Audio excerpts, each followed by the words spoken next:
back. This is Buddhist Books Podcast, episode 166, Tipiṭaka, part 98, in which I will continue to read the Tipiṭaka, specifically Bhikkhunivibhaṅga, Saṅghàdisesa, part 7, and probably it's safe to say part 8. If this is your first time seeing me, I would recommend clicking here. That will take you to the beginning of the Tipiṭaka playlist, where you'll have 90-something episodes of rules for monks, or high 80s, if not 90-something, of these recitals of the monks' rules. And then we just relatively recently got into the rules for nuns. Our special guest today, Lord Ganesh. Now, longtime listeners or viewers of this program might be thinking, what is that music in the background?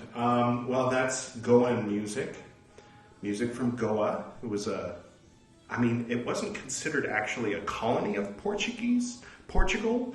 It was considered part of Portugal up until sometime in the 1960s, when all the decolonization was happening, and India was like, hey, can we have Goa? And the Portuguese didn't answer the phone, so they rolled in with their tanks and said, this is India now.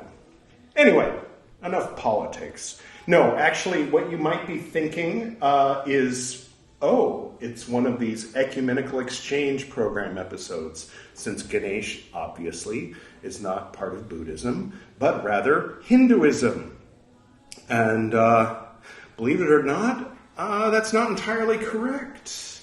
Ganesh is a part of Vajrayana Buddhism, and a little bit a part of Mahayana Buddhism, from what I understand. I was looking at, just for reference, someone was recently commenting on this photo that I took last year in Gangtok, Sikkim. Yes, a very unusual looking depiction of Ganesh. And so in order to kind of explain, I decided to do a little bit of just this much background research myself in order to reply to a Facebook comment. So I checked out the Tibetan Buddhist Encyclopedia.com, I believe. And it explains that in the Mahayana Sutra, Ganesh met with a form of Kuan Yin, who, as you may know, is basically a development on Avalokiteshvara. Avalokiteshvara, one moment. This is Avalokiteshvara, a form of Avalokiteshvara, known basically as the Bodhisattva of compassion. And this is, you could say, Kuan Yin, though technically it's Kanon, which is the Japanese name for Kuan Yin. So these are the same, Avalokiteshvara and Kuan Yin, from what I understand. Comment below if you would like to add nuance to that statement or disagree with it. But from what I understand, Avalokiteshvara kind of evolved into Kuan Yin. Not really an exact usage of the word evolve there, but nonetheless, Kuan Yin in the Mahayana Sutra. By the way, I'm assuming they meant the Mahayana Sutras or a Mahayana Sutra. If there is a sutra called the Mahayana Sutra, please post a link to it, because I'm familiar with Mahayana Buddhism and the Mahayana Sutras, some of which are here, and we'll get to them in, let's say, years from now. We'll get to them. What happened with my finger there? Anyway, so yes, according to apparently the Mahayana Sutra, according to Tibetan Buddhism Encyclopedia.com, Kuan Yin appeared as a beautiful woman, and Ganesh saw her and said, "Marry me." And she said, "I will marry you only if you promise to become a protector and defender of Buddhism." And he said, "Yeah, okay, let's do this," and so they got married. So in Vajrayana Buddhism, Ganesh is the spouse of Avalokiteshvara, the spouse of Kuan Yin. In that particular image this one, according to, again, to the same source, the multi-armed, many-limbed, and fearfully armed Ganesh, as a red. He's not really red in that one. Well, anyway, if you see a red, many-limbed, fearfully armed Ganesh, he is an emanation of Avalokiteshvara. And there's some scriptures where he's depicted as being under the foot of Mahakala, but then in other scriptures he's a god of wealth in Buddhism. So it's not quite so simple unless, I mean, you could draw a comparison, not an exact comparison, but you could draw a comparison to a person saying the Christmas tree is not a part of Christianity, which some denominations do. Some 150 some odd year old denominations say that. However, prior to the Jehovah's Witnesses and maybe the Seventh-day Adventists and a few other of these like purists who want to just stick with the Bible and not let any of the pagan influence of the past 2,000 years have any say in the definition of Christianity. According to, regular Christians all around the world for, 1,000 years or more, the Christmas tree is a part of Christianity. So in a similar way, my yoga teacher trainer in Los Angeles, once wanted to make it darn clear to us that Om and the chanting of Om is not a Buddhist thing. It's a Hindu thing. And I raised my hand and, begged to differ. But that never went that well. But, it did become a part of, especially Vajrayana Buddhism, on account of what could be termed the Hindu influence on Vajrayana. Right? So, there you have it. If you define Buddhism as, only the Tipiṭaka, then it's correct. Ganesh is not a part of Buddhism. Om is not a part of Buddhism, the chanting of it, as far as I know so far. But if you allow the definition of Buddhism to include not just pre-sectarian early Buddhism and Theravada, but Mahayana and Vajrayana in all of its forms, including Shingon and Zen, if you count this whole picture as Buddhism, let's bring it back, then it is incorrect to say that Ganesh is not a part of Buddhism and that the chanting of Om is not a part of Buddhism. Bethany, sorry, hi if you're watching, that's weird. I'm embarrassed if you're watching. Anyway, on a personal note, before I get to the reading, back in 2002, back in the cult days, about a third of the way through those days, anyway, it was a Western esoteric cult. I could say order. It sounds a bit less freaky, but I'm being honest. So there was a point where there was something to do with India. Basically, the whole story, not the whole story, but a lot of the story is told, if you follow that link, episode 49 of the Esoteric Nerd podcast with the late, great Joe Shantz. Yes, so he and a couple other people went to India on behalf of our order. And while they were there, they were introduced to Ganesh. I mean, they'd probably, seen Ganesh on The Simpsons before. Please do not offer my God a peanut. But, we're properly kind of introduced to him there. And we ended up kind of incorporating him into our group.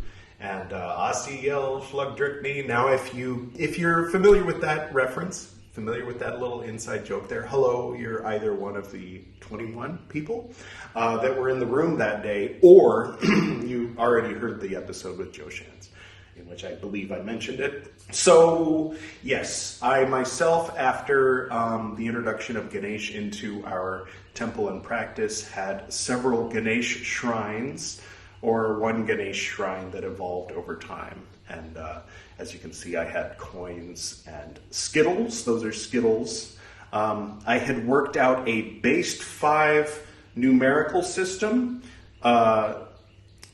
using Skittles, and the colors, more or less, of the Sephira from Yesod to Gevura. So, for example, this would equal 1, this would equal 8, this would equal 13, this would equal 178. I'm going to hate myself later, or rather, editor me might be a little annoyed that I made him do all that. Okay, so that's how I kept track of my coins. Ganesh in Hinduism is a god of money changers. And he loves candy, so it stood to reason to me. Actually, at the time, I didn't know he was a god of money changers, among other things. He's most commonly known as a god who removes obstacles. So I'd say that's enough of an introduction to this episode, if you can call it that. That's our special guest. And I hope everyone's doing well today. And let's get to the reading. Oh, by the way, the incense you saw me light at the beginning there is, this brand, Morning Star. Formal meeting, Saṅghàdisesa 7. At one time, the Enlightened One, the Lord, was staying at Savatthi in the Jeta Grove in Anathapindika's monastery. Now at that time, the nun Khandakali, having quarreled with nuns, we remember Khandakali, angry, displeased, spoke thus, quote, I repudiate the Enlightened One. I repudiate Dhamma. I repudiate the order. Now, of course, I know the meaning of the word repudiate, English being my first language, but Editor Edward, could you remind some of the others who perhaps don't know? Of course. To repudiate is a verb meaning to say that you refuse to accept or believe something. Thank you, Editor Edward. Now, we all know the meaning of repudiate. Anyway, I repudiate the training. What indeed are these recluses? Who are recluses? Daughters of the Sakyans. For there are other recluses, conscientious, scrupulous, desirous of training. I will lead the Brahma life among these. End quote. Wow. She was pissed. Those, by the way, for the British, I'm referring to the American usage of pissed, meaning angry, not drunk.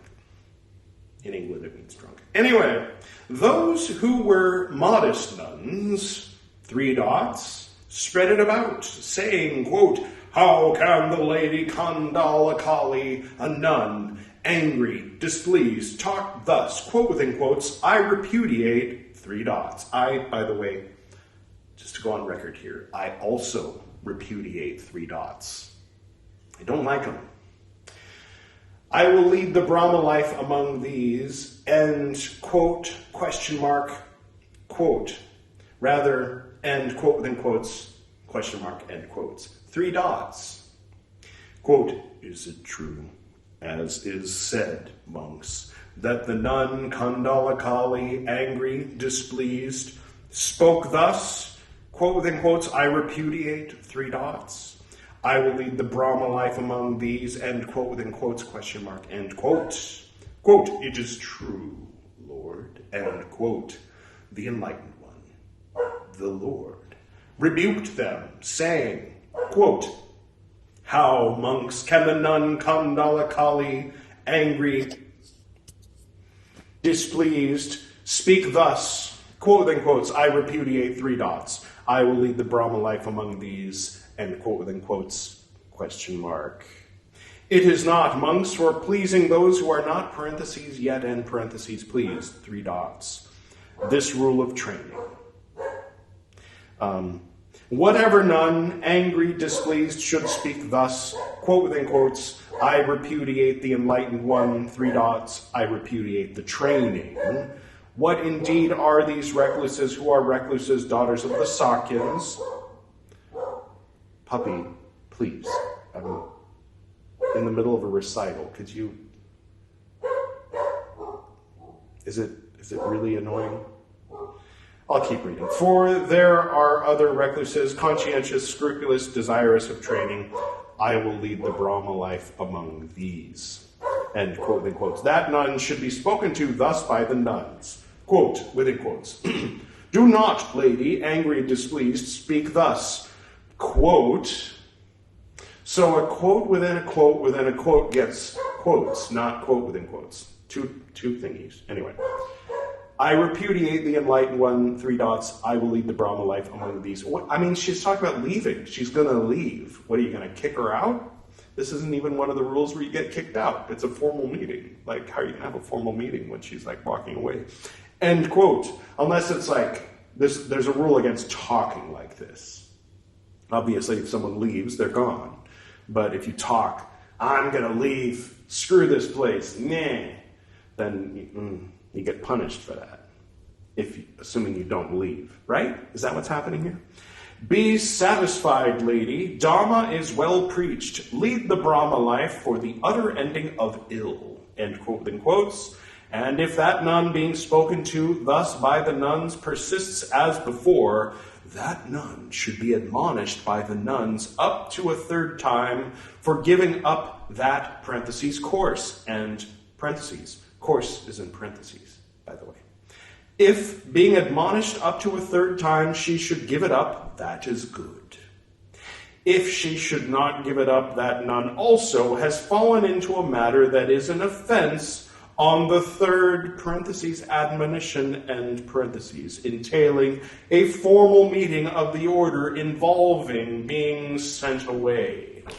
End quote. So, if you're a nun in pre-BCE, pre-BCE, what's pre-BCE? Wow, that's like a paradox. Before a point. That's before an infinite amount of time in the past. That's pretty amazing. Wow. Sorry, that was unintentional. If you're a nun 2,600 years ago, and you feel like the path is just bunk, and you want to leave, you want to join another cult, you can just leave, right? Or you can talk about it and then leave, talk about it on your way out.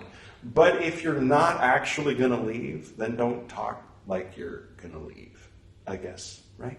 Because you'll have a formal meeting about that. It's a very specific, narrow band of displeasure in which this order would apply to you. This law would apply to you. Whatever means three dots. Next time we'll do the flashback. None means three dots. Angry, displeased means dissatisfied, the mind worsened, stubborn. Should speak thus means, quote in quotes, I repudiate three dots, I will lead the Brahma life among these, end quote in quotes. That nun means whatever nun speaks thus. By the nuns means by other nuns who see, hear. She should be told by these, quote, do not, lady, angry, displeased, three dots for the utter ending of ill, end quote. And, quote within quotes, right? And a second time she should be told, and a third time she should be told. If she gives it up, that is good. If she does not give it up, there is an offense of wrongdoing. If, having heard, they do not speak, there is an offense of wrongdoing, and that nun, having been pulled into the midst of the order, should be told, do not, lady, angry, displeased, speak thus, quote within quotes, I repudiate the enlightened one, I repudiate Dharma, I repudiate the order, I repudiate the training, three dots, I will lead the Brahma life among these, end quote within quotes. Be satisfied, lady, three dots, lead the Brahma life for the utter ending of ill, end quote. And a second time she should be told, and a third time she should be told. If she gives it up, that is good. If she does not give it up, there is an offensive wrongdoing. That nun should be admonished, and thus, monks, should she be admonished. The order should be informed by an experienced, competent nun, saying, quote, ladies, let the order listen to me. This nun, so-and-so, angry, displeased, spoke thus. Quote, within quotes, I repudiate 3 dots. I will lead the Brahma life among these, and, quote, within quotes, she does not give up this course. If it seems right to the order, let the order admonish the nun so-and-so for giving up this course. This is the motion. Ladies, let the order listen to me. This nun so-and-so, 3 dots. She says it all again. She does not give up this course. The order admonishes the nun so-and-so for giving up this course. If the admonition, there it is, of the nun so-and-so for the giving up of this course is pleasing to the ladies, let them be silent. If not pleasing, then you should speak. That sounds like silence to me. And a second time I speak forth this matter. Wow, you said it all twice the first time, so you're going to say it all a second time again, twice, and then a third time twice, so you're saying it all 6 times. Okay, I mean, that's how you do it. 3 dots. And the third time I speak forth this matter, 3 dots. The nun so-and-so is admonished by the order for the giving up of this course. It is pleasing. 3 dots. Thus do I understand this. End quote. As a result of the motion, there is an offensive wrongdoing.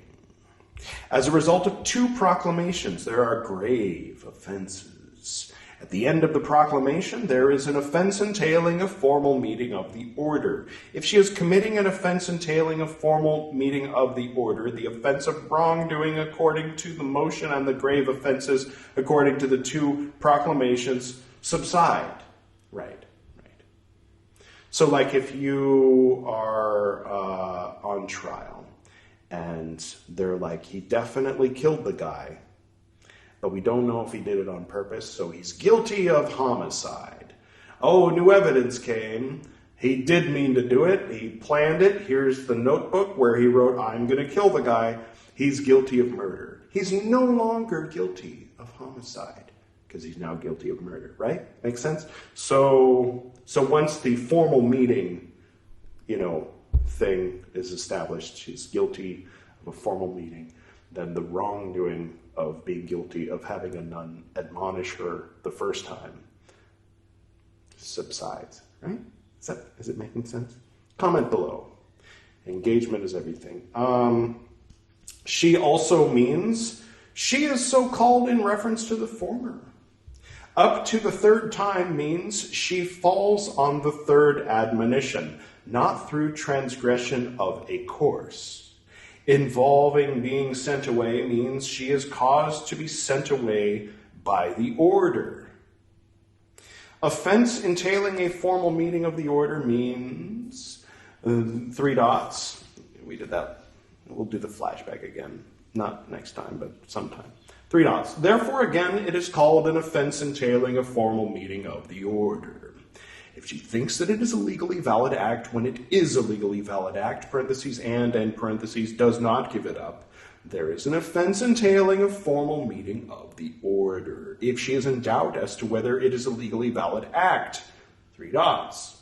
If she thinks that it is not a legally valid act when it is a legally valid act, parentheses, and end parentheses, does not give it up, there is an offense entailing a formal meeting of the order. I'm not sure how this paragraph exactly applies to this particular case, but it seems to be like the rubber stamp that they put at the end of a lot of these rules. If she thinks that it is a legally valid act when it is not a legally valid act, there is an offense of wrongdoing.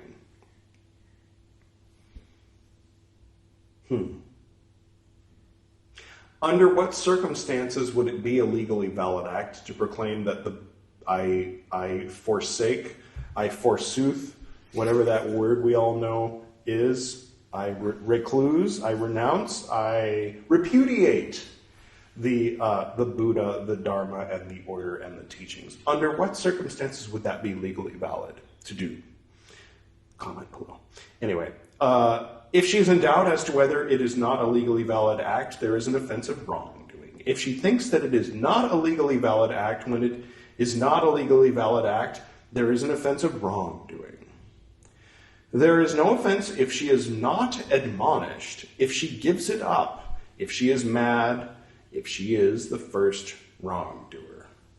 So everybody gets like one wrongdoing. I think that, not in the case of like the really big rules. Like if you kill someone, it's like, well, have you done anything bad before? Did you talk loudly in the middle of a village? Did you stand with your arms akimbo in the middle of a village? Did you chew with your mouth open? Did you talk with your mouth full? No, I haven't done any of those things. Oh, okay, well, it's just murder. You can get away with it once. No, in the case of the big rules, you don't get off just because you are the first wrongdoer. But in the case of this one, if you've never done anything wrong, you've been a nun for 5 minutes or 5 years or 50 years, and one day you're just like, you know what? I can't stand the Buddha. I think the Dharma's crap. People are like, I admonish you 3 times, and then you're like, oh, yeah, sorry, I was having a really bad day. And it's no harm, no foul. You don't even get a wrongdoing. It's just, it's your first time doing anything wrong, so it's all good. But if you chewed with your mouth full before this, then you're out of here, right? Okay. Seems pretty straightforward. If you're going to be a nun, don't talk that way. All right. So I'll read one more. This one's a little shorter. Formal meeting. Saṅghàdisesa 8. At one time, the enlightened one, the Lord, was staying at Savatthi in the Jeta Grove in Anathapindika's monastery. Now at that time, the nun Khandalakali, again, overthrown in some legal question, angry, displeased, spoke thus, quote, "The nuns are following a wrong course through desire, and the nuns are following a wrong course through hatred, and the nuns are following a wrong course through stupidity, and the nuns are following a wrong course through fear." End quote. Those who were modest nuns, 3 dots, spread it about, saying, quote, "How can the lady, the nun Khandalakali, 3 dots, displeased, speak thus?" Quote within quotes, 3 dots, and the nuns are following a wrong course through fear, end quote within quotes, question mark, end quote, 3 dots. Quote, "It is true, Lord." Boy, Miss Horner is just tired in general. Just like, put it all in the 3 dots. There's a rule, 3 dots. That's the rule. Figure it out on your own. All right. It is true, Lord. Do you know what happened in those 3 dots? So the nuns spread it about. The monks heard about it. The monks spread it about. Modest nuns told the Lord. The Lord called an assembly. After reasoned talk, he addressed the monks saying, "Is it true that the nun Khandalakali said all this stuff?" That's what's in the 3 dots. Okay. So continuing from there. Quote, "It is true, Lord," end quote. The enlightened one, the Lord, rebuked them, saying, quote, "How, monks, can the nun Khandalakali, 3 dots, displeased, speak thus?" Quote within quotes, 3 dots. "And the nuns are following a wrong course through fear," and quote within quotes, question mark. "It is not, monks, for pleasing those who are not, parentheses, yet, and parentheses, pleased." 3 dots. "Set forth this rule of training. Whatever nun overthrown in some legal question, angry, displeased, should speak thus," quote within quotes, "The nuns are following a wrong course through desire," 3 dots, "and the nuns are following a wrong course through fear," and quote within quotes, "That nun should be spoken to thus by the nuns." Quote within quotes, "Do not, lady, overthrown in some legal question, angry, displeased, speak thus," regular quotes, quote within quotes. "The nuns are following a wrong course through desire," 3 dots, "and the nuns are following a wrong course through fear," and quotes within quotes that look like just regular quotes. The lady herself may go, parentheses, wrong, end, parentheses, from desire, and she may go, parentheses, wrong, end, parentheses, from hatred, and she may go, parentheses, wrong, end, parentheses, from stupidity, and she may go, parentheses, wrong, end, parentheses, from fear. And quote within quotes. Now it's interesting. The word wrong in quotes meaning that it was added to help clarify the context. So that it wasn't in the original Pali. Let's read it without the wrong in parentheses. The lady herself may go from desire, and she may go from hatred, and she may go from stupidity, and she may go from fear. I kind of like it better without the parentheses, without wrong in parentheses. Obviously it's wrong. It's fear, stupidity, desire, and hatred. I mean, you have to be like very new to Buddhism to think that it's go right. You can go from fear. No, it's wrong. Yeah, of course it's wrong. Sorry, I'll continue. End quote, quotes. And if this nun, being spoken to thus by the nuns, persists as before, she should be admonished up to a third time for giving up that, parentheses, course, end parentheses.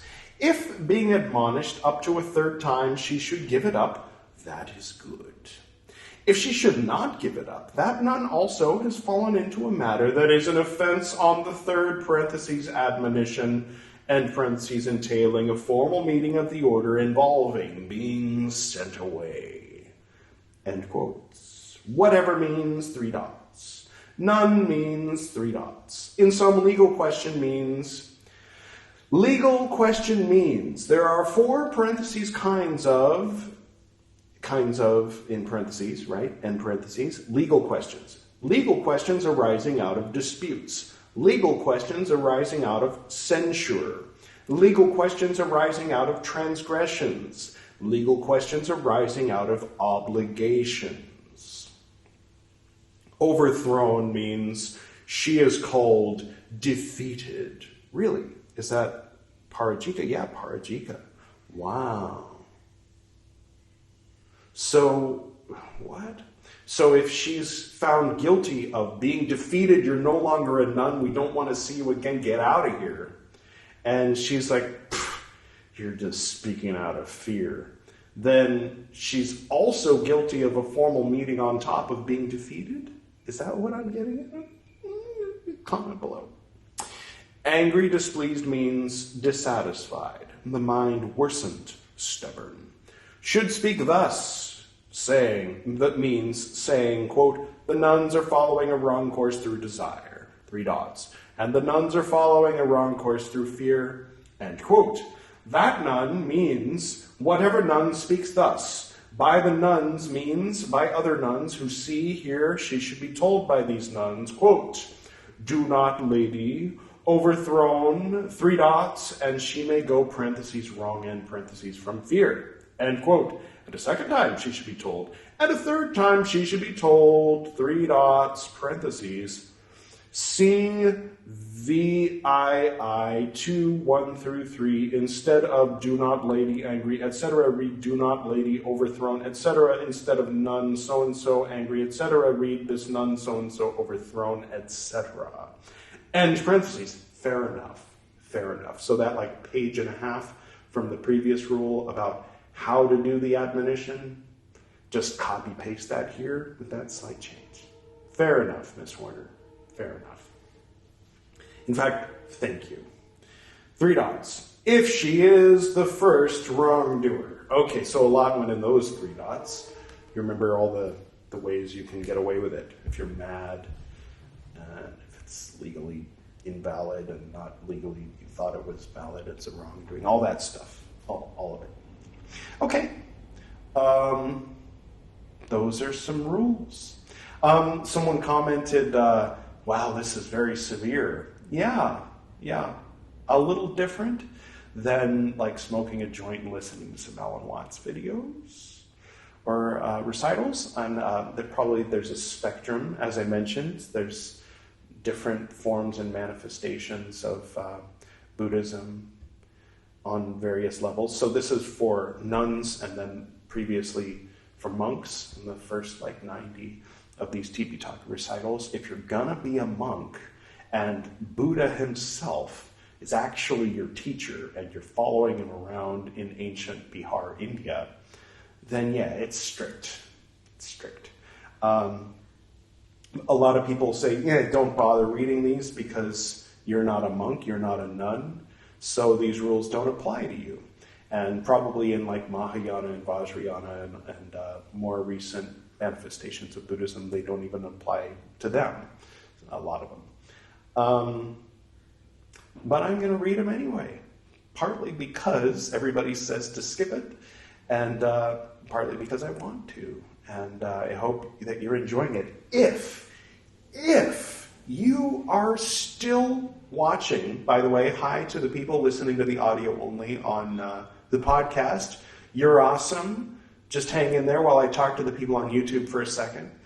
If you're watching me right now on YouTube and you watched this whole video and you liked it, you enjoyed it, and you think that maybe you might want to watch another video like it in the series, that's awesome. Thank you. Also, if you don't mind, if I could ask you to do me a solid and, just subscribe. You don't even have to click like on this video. You can if you want to. But if you could subscribe to the channel, that would be uber cool.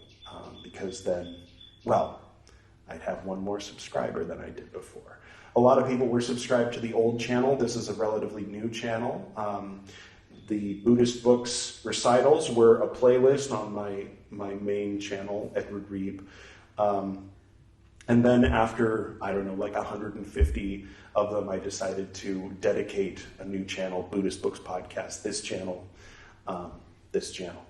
So there you have it. That's all out of me. And I hope you all have a wonderful day. And thank you to our special guest, Lord Ganesh, for being our guest today. Now I will go ahead and close. This was one where I ramble. Sometimes I ramble more than in other ones. All right. To the north and to the south, to the east and to the west, to the spirits of light among us, and to the spirits below, we send out our reverent love and compassion. May all beings be happy. May all beings be serene. May all beings be in peace.